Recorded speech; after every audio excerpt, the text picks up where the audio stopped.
So I need some work on the user creation. Um, it's fairly simple, I think. What I need is a field that's saved with the creation of a new user.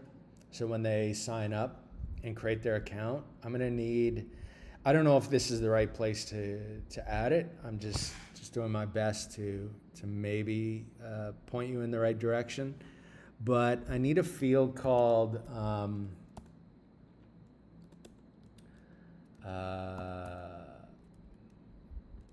mailbox. That'll do. So a field called mailbox. It's going to be numeric, unsigned numeric. So actually, I take that back. It'll probably be a varchar, a string. And the reason is I'll explain. Let me jump to.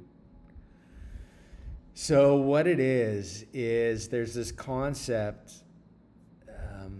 Here we go. There's a concept of private mailbox addresses in the United States. And what it is, it's inside of a person's address, they can add an extra row that it defines like, let's say like a lot of people are using a similar address, kind of like an apartment building. You know, you define like your unit number, your suite number, your apartment number, right? It's a similar idea, except it's mostly used for like mail forwarding and for businesses, for people who don't live there. Yeah, I won't get into too much detail, but what we need to do is we need to generate a 5-digit, unique, very important, it has to be unique number that can't be shared across any of the accounts. So we have to mark it unique in the database, a unique constraint. And it can be 5 digits. So because it's 5 digits, let's just jump back to the code. I'll just hack some stuff in here. The reason why I think it might have to be string is when you generate the unique number, it should always be 5 digits in length, right? So it has to be 5 in length. So if you generate like, if you kind of generate like a unique number, and let's say it's 1, 2, 3, 4. That's only 4 digits in length. So we would pad that with a 0, right? So I think it would make sense to have it stored as a varchar unique in the database. Yeah, sorry. That said, you're going to have to generate that value between 0000 and 99999 and store it upon user creation.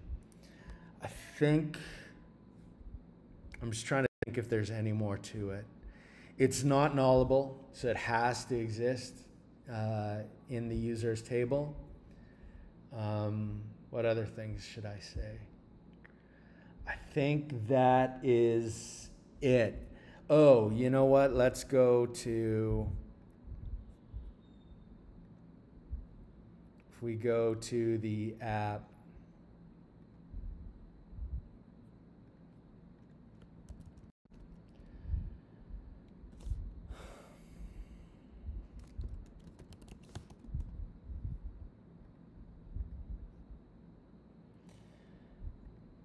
I might give up on showing you this because Docker has been running really slow for me. I upgraded to the latest Docker. Yeah, great. And everything is extremely slow. But let me explain while I'm trying to attempt to do this. So when we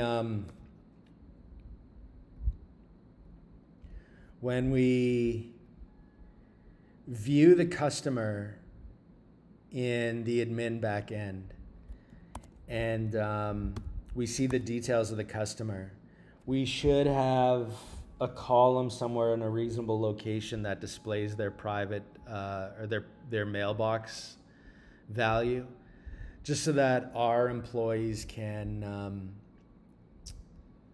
provide it to them if they call us. So if we go to customer list, yeah, sorry, this is gonna take long. I've already clicked on it. It just takes forever to load.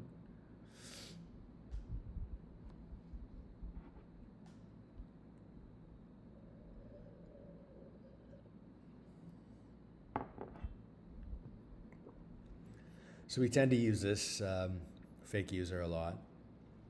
At least I do. So let's look at him.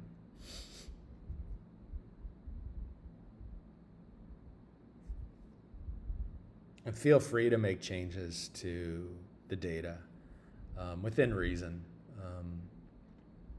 That's fine.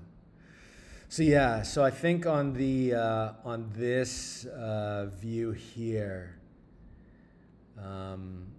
we should add, like, underneath, let's say, his phone number, we should add the mailbox number. That would make sense.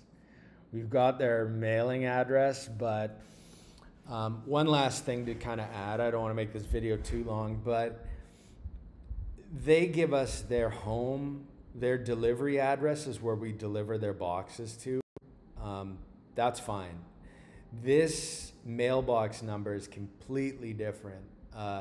It's the mailbox number when they create, like when they buy something online and have it delivered to our warehouse.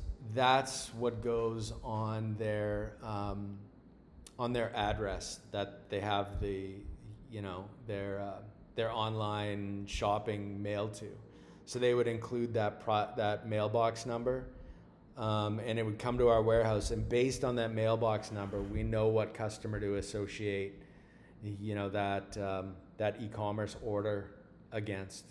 So I don't know. Hopefully that makes sense. But anyway, easy stuff. Varchar, 5 characters, all digits, so 0 through 9.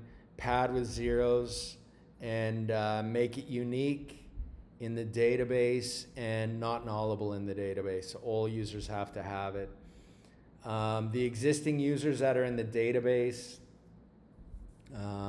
we're gonna have to maybe feel free to update those manually, just so when this page is displayed, it'll show the mailbox number. Okay, that's it.